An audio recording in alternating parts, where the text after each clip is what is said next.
The scenery is spectacular, but trekking in the jungle here in the Darien Gap on Colombia's border with Panama is no walk in the park. It's a huge challenge for these migrants. It's a coral snake. If it bites you, you're dead.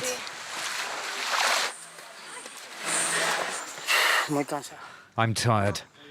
It's really hard. These men, women and children are making the journey because they feel they have little more to lose.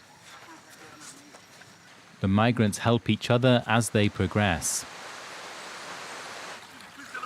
driven by the dream of reaching the United States. This is their story.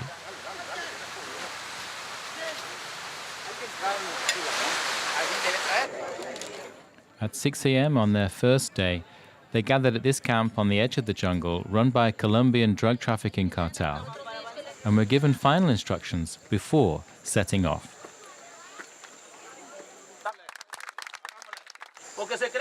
Watch out, don't play Superman. Women who are pregnant must tell us. Some women give birth during their journey and the baby does not survive. Among those taking the journey, Fernanda and her daughter, and Manuel. They're from Ecuador and became friends on a boat to Colombia. They're aware of the risks. I know there are crocodiles and that we'll see corpses along the way.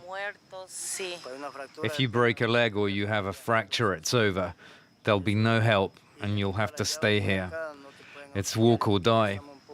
But the worst thing would have been for us to stay where we were.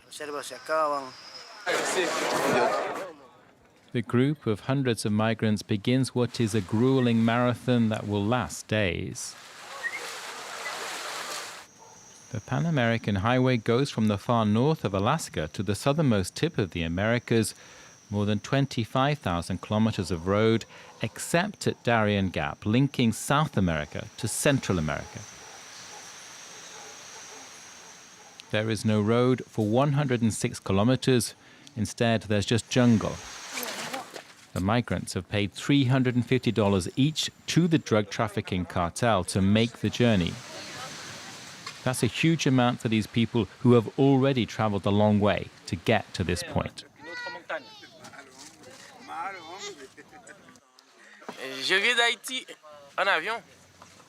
I come from Haiti. I got a plane from there to Chile. If we get to the US, life will be a lot easier for us. They walk 10 hours a day. Fernanda is struggling, and so is Manuel. But they remain as determined as ever.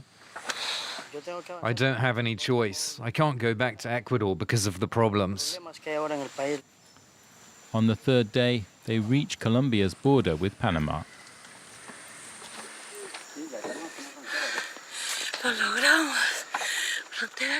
There's no customs office here, just a sign. We've made it. I'm happy but so tired. We've really made progress. Come on, let's move on. Fernanda that evening explained why she left Ecuador. Look at my scars. My ex-boyfriend cut me. He slashed my arms. It was clear then that he was going to kill me. My daughter took the decision.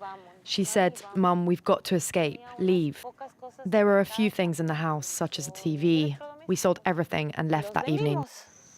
Manuel too opened up. He says he fled Ecuador because a drug trafficking gang wanted to recruit him, and he refused. They broke into my house. They killed my pregnant wife and a friend. They wanted to kill all of us. I wasn't in the house at the time.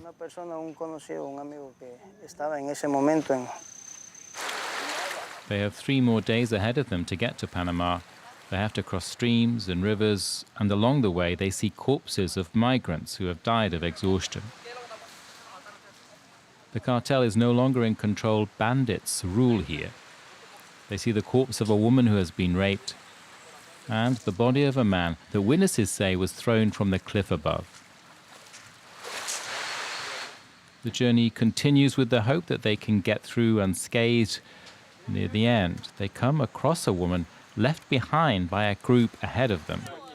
She is pregnant and cannot walk well after spraining her ankle.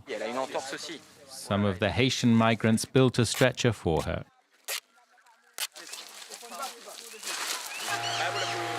The journey in all takes 5 days on foot and a stretch at the end by canoe to get to the first village in Panama. They have made it, however, it is not over. They have another 3,000 kilometers to travel through Central America to get to their final destination, their El Dorado, the United States.